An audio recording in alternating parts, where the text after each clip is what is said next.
ባጀቲንግ ስለምንታይ ኣብ ህይወትና ባጀቲንግ ኣገዳሲ ዝኸውን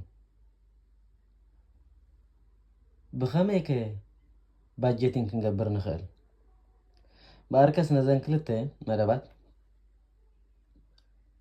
ሕጂ ፈላሊና ክንሪአን ክንፍትን ኢና ስለምንታይ ባጀቲንግ ዘገድሰና እንትብል ምክንያቱ ኣታው ባጀቲንግ ክንብል ከለና ኣታዊኻን ወፃኢታትካን ማለት እዩ ኣታዊኻን ወፃኢታትካን ብዝግባእ እንተ ዳ ክተመሓድሮ ዘይክኢልካ ነናባብራኻ ብጣዕሚ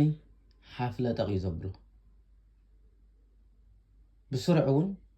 እንታይ ኣታዊኻ እንታይ ወፃኢኻ እንተ ዳ ዘይፈሊጥካዮ ንህይወት ብግምት ትነብር ኣለኻ ማለት እዩ ስለዚ እዩ ባጀት ምስራዕ ዘድልየካ ማለት እዩ ስለዚ ባጀት ክንብል ከለና ኣታዊ ንኣብነት ካብ ደመወዝ ክኾን ይኽእል ካብ ካሊእ ክኸውን ይኽእል ገንዘብ ክኣትወካ ከሎ ዘን ወፃኢታትካ ኸ እንታይ ዓይነት ኢኻ ወፃኢታት ትገብር ነዚአን ኢኻ ንክልቲአን ትሰርሐን ማለት እዩ ሕጂ ብኸመይ ንዝብል ወፃኢታት መጀመርያ ኣታዊታትካ ትፅሕፎ ክንደይ እዩ ኣታዊ ዘለካ ብወርሒ ትፅሕፍ ብድሕሪኡ ድማ ወፃኢታትካ ትፅሕፎ ማለት እዩ ኣብነት ወፃኢታት ክንብል ከለና ናይ ገዛ ክራይ ናይ ምግቢ ናይ ኢንተርኔት ናይ ካሊእ ኢንሹራንስ እንተዳልየካ ኮይኑ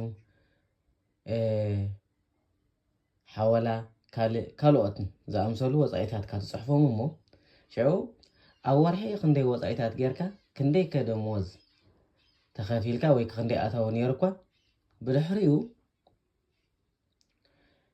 ድሕሪ ዝኩሉ ወፃኢታት ክንደይ ገንዘብ ኣብ ኢድካ ተሪፉ ወይ ድማ ኣብ ባንክናትካ ተሪፉ ሕጂ እዚኣ እያ እታ ቀንዲ ኣርእስቲ ባጀቲንግ ማለት እዩ ሕጂ ነዚኣ ንክትገብር መጀመርያ ወይ ኣብ ኤክሰል ወይ ድማ ፒሮን ወረቐትን ሒዝካ ምፅሓፍካዮ ወርሓዊ ኣታዊታትካ ሓደ ግዜ ክዛይድ ሓደ ግዜ ድማ ክቕንስ ይኽእል እዩ ስለዚ ነዚ ብምንታይ ከተተዓራርዮ ትኽእል ናትካ ወርሓዊ ፕላን እንተ ደኣ ብከምዚ እንዳገበርካዮ ከይድካ ሽዑ እቲ ስሩዕ ዝበለ ዘየድሊ ነገራት ዘየድሊ ካብ ምግዛእ ክትቁጠብ ኢኻ ወይ ድማ እቲ ገንዘብ ኣብ ክጠፍኦ ዘይብሉ ንኸይጠፍእ ክትፅዕር ኢኻ ክትገብሮ ድማ ኢኻ ስለዚ ንስኻ ነዘን ከይዲ እዚአን እንተ ደኣ ጌርካየን እቲ ናይ ባጀቲንግ ዝበሃል መስርሕ ብልክዕ ትሰርሖ ኣለኻ ገንዘብካ ድማ ኣብ ዝወፅን ኣብ ዓልቦን ትፈልጦ ኣለኻ ማለት እዩ ብተወሳኺ ባጀቲንግ ምግባር ንሕና ፅባሕ ኣይንፈልጦና ዘይፍለጥ መዓልቲ እዩ ኣቅድመኻ እንታይ ዓይነት ወፃኢታት ይፅበየካ ኣሎ ስለ ዘይትፈልጦ ዝተወሰነ ከም ስራሕካ ማለት ዝተወሰነ ዓይነት ገንዘብ ንኸተትርፍ ይሕግዘካ እዩ ምክንያቱ ንነዊሕ ክንጥምት ከለና ትምህርቲ ናይ ኮሌጅ ቆልዑ ከኣኽለካ ክእል ጥሮታ ዝበሃል ከርክበካ ክእል ወይ ንመፃእሲ ገለ ዝተወሰነ ነገር ክህልወኒ ኣለዎ ክብል ትኽእል ብዙሕ ነገራት ክሳብ ዘድልየካ ዝኾነ ነዚ ኩሉ ዝሕግዘካ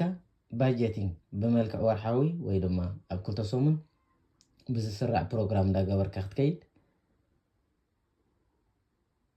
ተመራፂ ይኸውን